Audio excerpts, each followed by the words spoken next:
lot of that money was one-time money. There were some revenue events that fell our way in a positive way in a number of different categories throughout the year that were virtually all positive and are not likely to recur in fiscal 12 or beyond. So that tempers a little bit the strength that we've seen. The other thing is what's happened to the economy in the last 6 months, which has not been positive for the most part. There's just been a series of headwinds. Higher oil prices certainly represent a huge drag on the Vermont economy and the U.S. economy. The receding federal fiscal stimulus has been a big part of things. When we look at the job numbers that came out, we saw virtually no job growth nationally in May and June. But the private sector was adding jobs, but the government sector was shedding jobs. And in fact, I think the pullback in federal spending has been a little faster than we anticipated and may even have something to do with the debt ceiling. In order to push that back as far as possible, there may be some moves that were taken that would stretch out some of the payments. So that's certainly been a negative. The tsunami and earthquake in Japan affected the manufacturing, automobile manufacturing sector. And 700,000 lost jobs at state and local government level, which is what Tom was talking to, since state and local government jobs peaked. Yeah. The European debt crisis, the sovereign debt crisis. I mean, I'm dating myself, I know, but I go back to Saturday Night Live days in the 1970s, and I call this the Rosanna-Dana economy. If it's not one thing, it's another. It's always something. Yeah, it's always something. And when you look at things, I put a chart in I think on page 8 of my write-up, the orange chart where I track just 10-year the interest rate on 10-year Greek bonds, and you can see that there's been 3 crises, and each time they resolve the crises, as evidenced by the peak, rates come back down, but they don't come back down to the level that they were pre-crisis. So there's a little less confidence in the operation of that and management of that part of the European debt crisis. And so that's just one of the things. And the reason that Europe is so important is they're some of the most affluent consumers, and they are ideal targets for U.S. exports, which had a lot to do with why the U.S. manufacturing sector had experienced a reasonably good run. And so you need them to resolve that as well as our own issues here in order for us to have a more open field so we can see more typical rates of increase in GDP and maybe get some of that to translate through into improvement in labor markets. Because the lack of fundamental improvement in labor markets really is underpinning this confidence issue where consumer confidence, even though I can draw you a line that says measurable improvement, the reading is still 30 to 40% below where it was before we went into the downturn. I think clearly the uncertainty is driving the lack of rehiring or even new hires on the national level with business people. And a couple of things that happened in the last month. There's a little bit of an uptick in the layoff rate. It hadn't been up until that point. They just weren't rehiring. What we were seeing is that we weren't seeing a whole bunch of layoffs. Now with Cisco and some of the other things that have been announced, there's some concern that because of the quote-unquote soft patch, and the jury's still out on whether it's a soft patch or whether it could be something more serious, that the concern is that the lack of fundamental improvement in the labor market. And one of the other charts I have in here is not only the regular unemployment rate, but the U6, which includes a broader array of discouraged workers and people not in the labor force.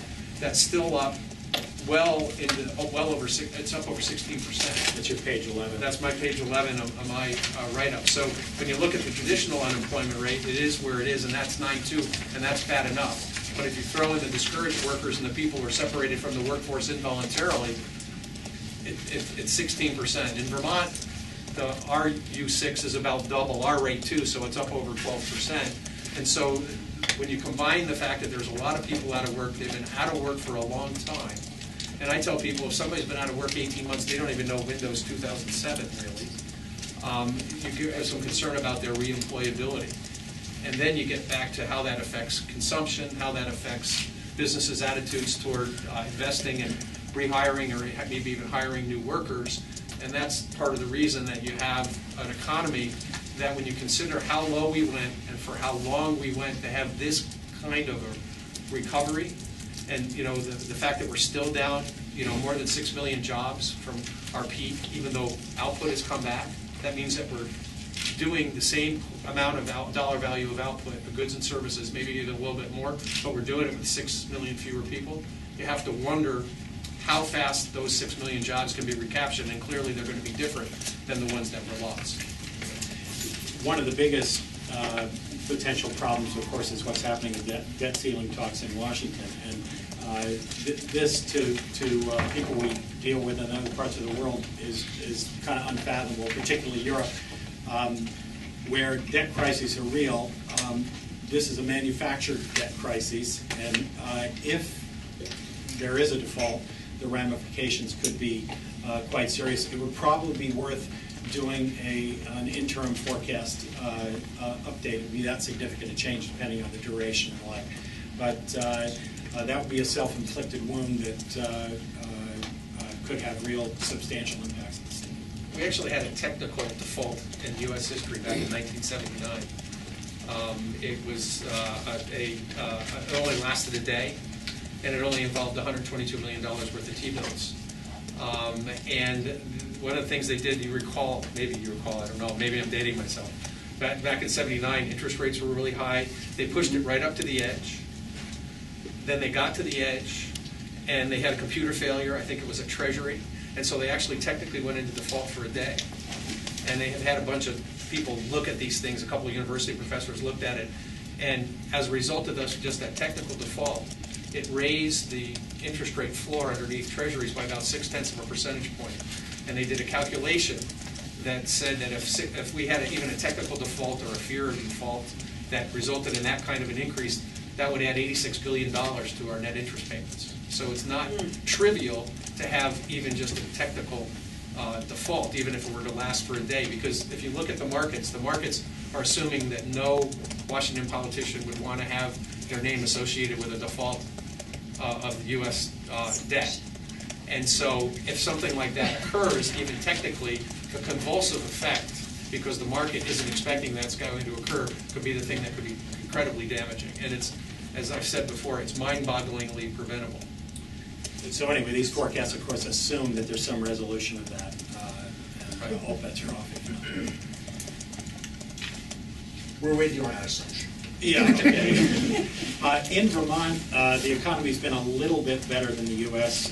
On page 7, there are a couple of charts just looking at labor markets and showing, as Jeff pointed out, some of the recent unemployment rate changes.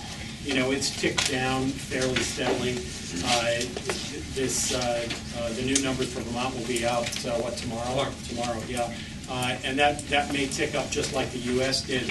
But there's quite a spread between Vermont and the U.S. And then if you look at the year-over-year job change numbers, too, even though they've been pretty erratic in Vermont and I think are likely to be revised, you see that the downturn didn't go quite as deep. The upturn's been a little bit better. We've had a little bit better job growth in the U.S. But notably, we have this sort of downturn right towards the end. And that's problematic looking ahead. We're looking at oil prices easing back a little bit, but being higher than the last forecast.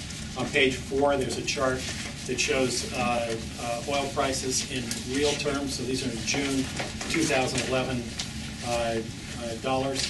And you see that they went from $41 per barrel in February 2009, spiking up to an April high of $110 a barrel. That's a huge drag on the economy. So they've eased back into the 90s. We're looking at probably a rate in about 100, low hundreds going forward. That is the main reason the transportation fund revenues have been lowered a little bit. There's going to be less consumption. Interestingly, on the transportation infrastructure bonds, the revenue associated with those have a price component. We actually upgraded the forecast a little bit. And those numbers, by the way, were just right on target. I think it was off by, 0.6% or something like that, but and again on the high side. So that's good both for the rating of those bonds, our ability to sell more of them, and shows that if you have a revenue source that's connected not just to physical volume but to price, it's going to move in a quite different way. Gas prices are very important. I mean, not only for household budgets and those types of things.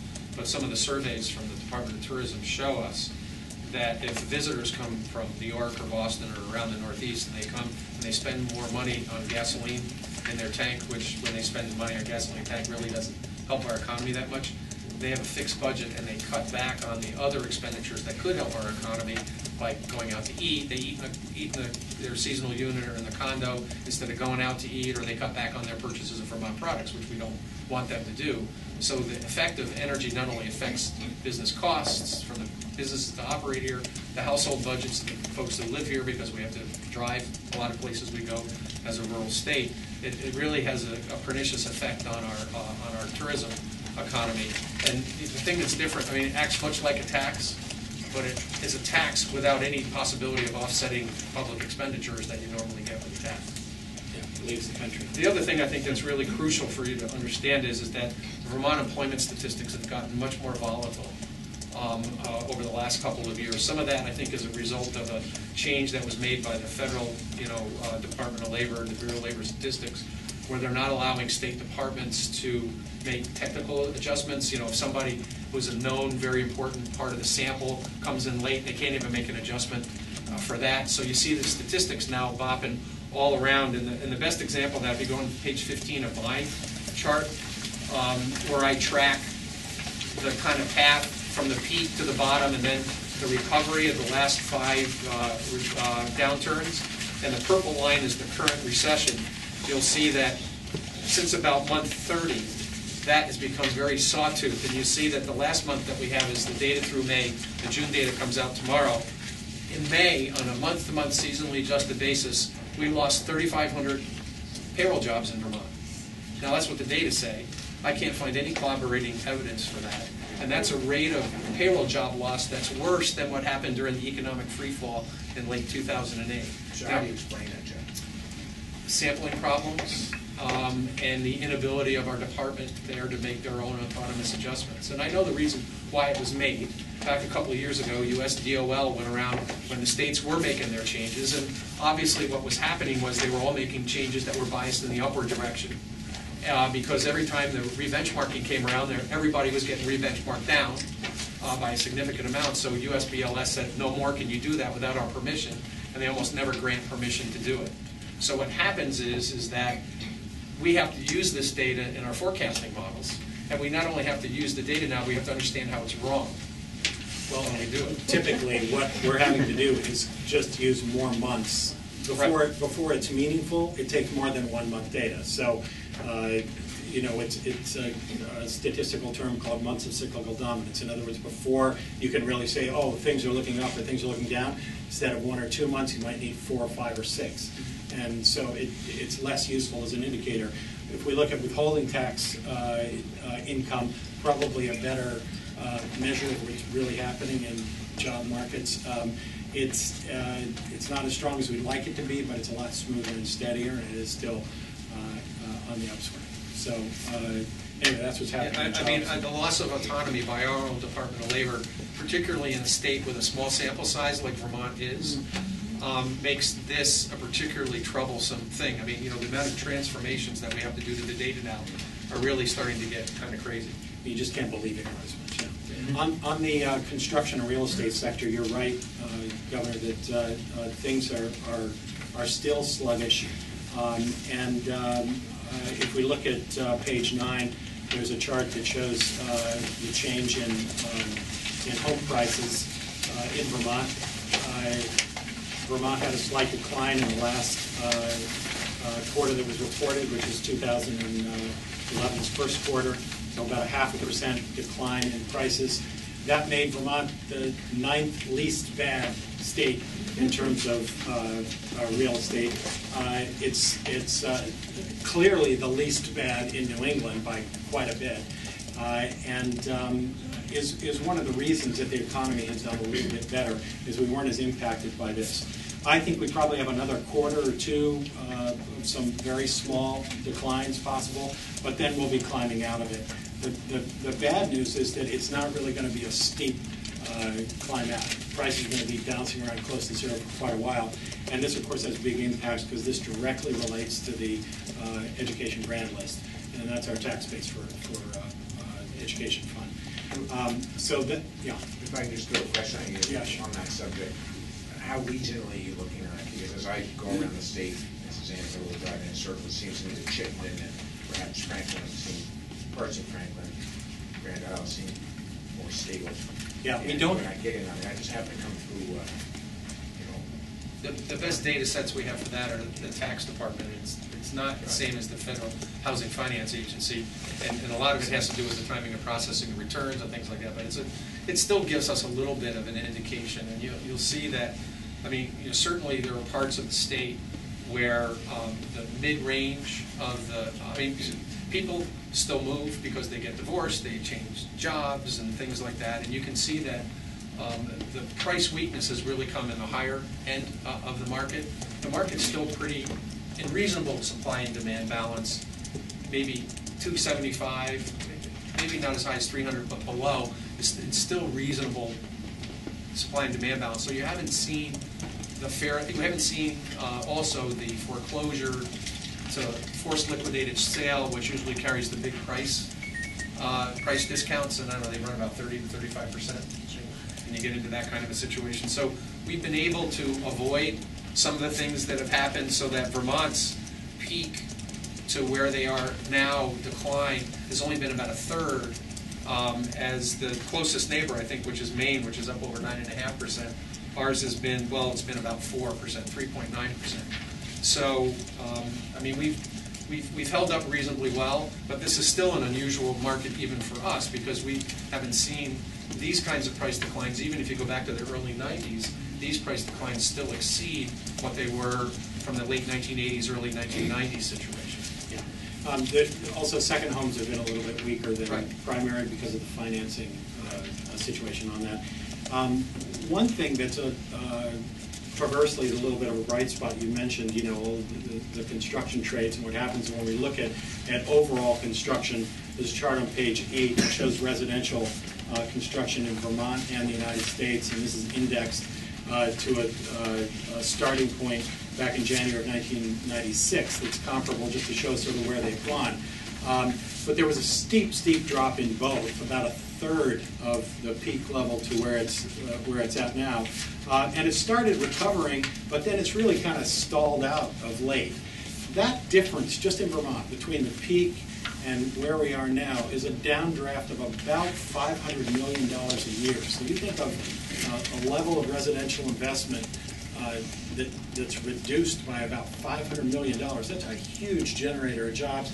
And then the expenditure on things after a house is built, on furniture and appliances, and landscaping and all that sort of thing, creates lots of jobs.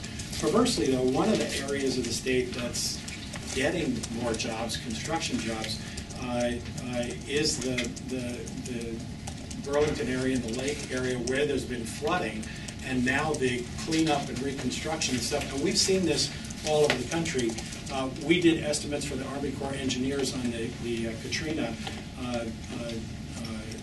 hurricane in New Orleans, and saw a similar sort of thing. Disasters are bad in terms of their impacts, but then when the rebuilding occurs, you get a lot of job growth. And so for people that are unemployed in the construction trades, this is a little bit of activity that's going on there. So regionally, some of the cleanup and repair work around that is actually ends up showing up as an economic plus. I wouldn't recommend that as an economic development strategy. Getting federal funds is useful. And if you look, I mean, it's similar in total construction. I got a chart on 17, on page 17 of mine, where the total construction decline, which includes non-building, multifamily, residential. Multifamily is in this, but it's non-residential. And non-building construction. The total decline was $585 million peak to bottom. And we've only come back in that sector about 32.9%. Yeah, so but we're see, still, most of that's residential. and we're still way below where we were at the peak times. You could argue that the peak times weren't real, but you could see a distinct bump, which we think probably came from the Velco project about 18 months ago. And then after the Velco project, then things went back down, and now we've started to improve again. But as Tom said, the last 3 or 4 months, things seem to have leveled off and kind of moved sideways or maybe even moved down. Well, we saw a big jump last year with stimulus money Yep. going into non-building construction, and that's now in the decline. On the So decline. that's been So a bit of- measurable improvement, but a long way to go. Yeah. So all in all, the way it sugars out are fairly small changes that are recommended to all 3 funds. Slight upgrades in the general fund, very tiny downgrade in the transportation fund, and education fund is up a little bit ahead. But really very minor changes compared to what we've seen in prior forecasts. Yeah, because we're shaving, what, almost 0.7 of a percentage point off state GDP in 2012. And so, I mean, 13 ends up 13, being more of a... Yeah, and so, you know, we get back to about within $10 million of our peak general fund revenues back in fiscal year 2008 and the upcoming fiscal year. You know, Tom and I talked a little bit about this, and, you know, I'm almost of the conclusion that if everything hadn't broken positively the second half of this year like it did, we didn't get the one-time, you know, revenue positives that we did, which I think go a long way towards explaining the plus 34 million.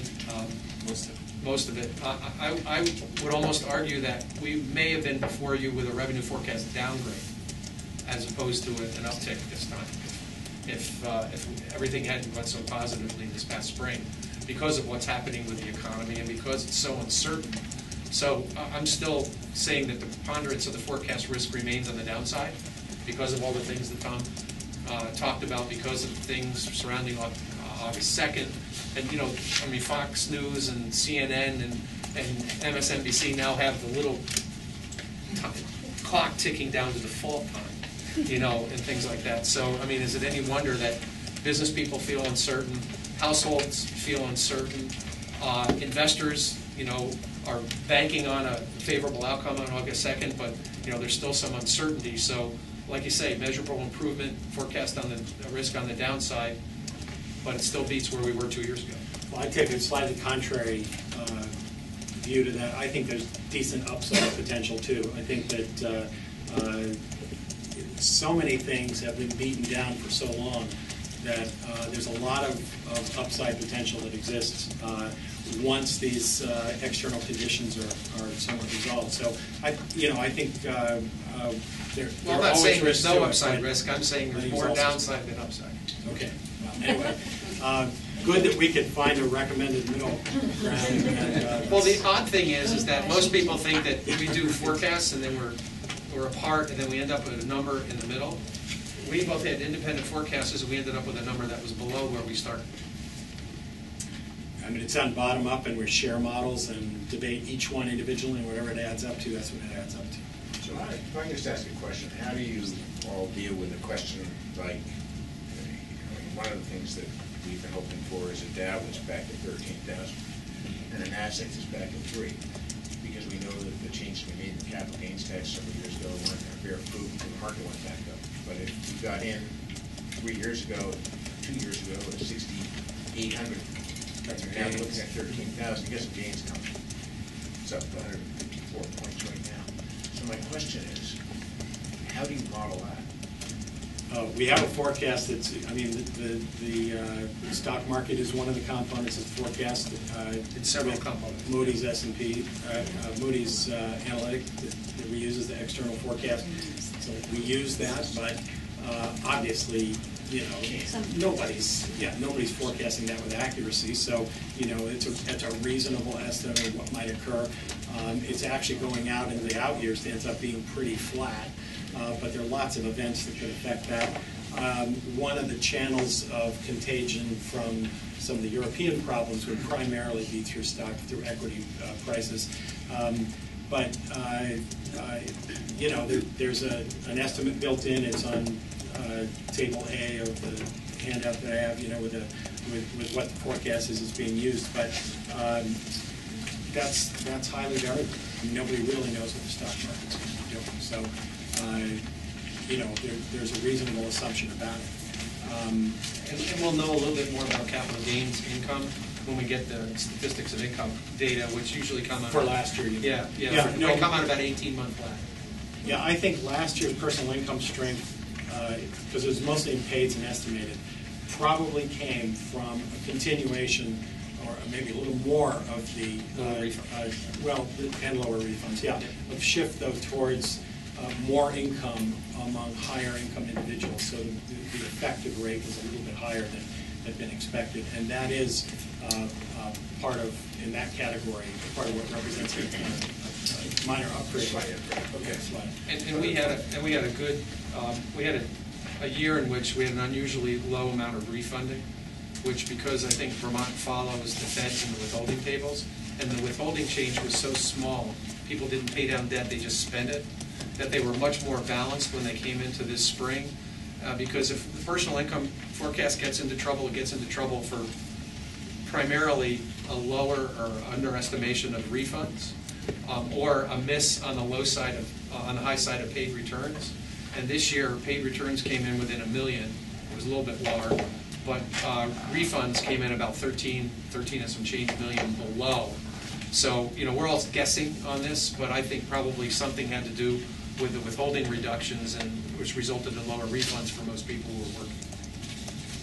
Any questions, other questions of Gar and Corbett? No, I'd like to move. Obviously, it's nice to have it on the plus side, and so I'd like to move that the revenue estimates. Oh, we have to. Oh, we have to wait for Medicaid. Oh, we don't do the revenue separately for the Medicaid. Oh, okay. Sorry, I'm ahead of myself. I'm so happy. I'm so You'll happy. take it, right? Yeah, right. 7.4 million is not a lot, but we love it. We do. Okay, so thank you, gentlemen, we appreciate it. If there's no more questions,